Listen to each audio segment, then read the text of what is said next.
दीघारे जगन्नाथ मंदिर प्रतिष्ठित अक्षय तृतीय अवसर में मुख्यमंत्री ममता बनर्जी आनुष्ठानिक भाव में मंदिर द्वार उद्घाटन करते 65 मीटर उच्चता संपन्न जगन्नाथ मंदिर प्रकल्प 250 कोटी टंका व्यय होईछि। उद्घाटनी सभारे बहु धर्मगुरु उपस्थित थिले। मंदिर प्रतिष्ठा उपलक्षे 3 दिन धरी चलिथिबा महायज्ञर आज पूर्णाहुति दिया जायछि।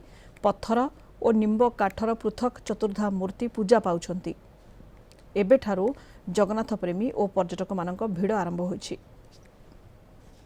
আমাদের আজকে এসে এখানে খুব আনন্দ এবং গর্বিত মনে হচ্ছে। আমাদের কাছে আজকে যে এই শুভ অক্ষয় তৃতীয়ার দিনে আজকে যে এই জগন্নাথ দেবের দর্শন পেলাম, জগন্নাথ ধামের আজকে যে উদ্বোধন শুভ উদ্বোধন হচ্ছে, এটা আমাদের তথা বাঙালি তথা আমাদের দীঘাবাসীর কাছে এটা একটা চরম পাওয়া। আমাদের খড়গপুরেও জগন্নাথ মন্দির আছে, কিন্তু সব জায়গায় একই জগন্নাথ, কিন্তু এখানে এসে খুব ভালো লাগছে।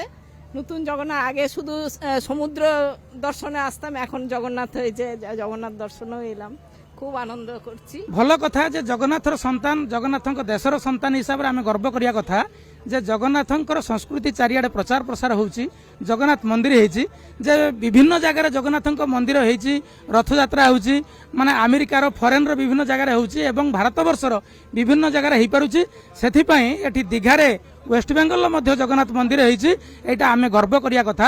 পুরী জগন্নাথ ধামের সঙ্গে দীঘা জগন্নাথ ধাম মিলিয়ে ফেললে হবে না, তবে এখানটা একটা পর্যটক কেন্দ্র, পর্যটকদের জন্য একটা সময় কাটানোর বিশেষ একটা জায়গা। ধাম তো এটা নয়, ধাম হতে গেলে তার অনেক অলৌকিক ক্রিয়াকলাপ থাকতে পারে, তো সেখানে ক্রিয়াকলাপ তো কিছু নেই। তার দিদির ক্রিয়াকলাপ কি অনেকটাই আছে।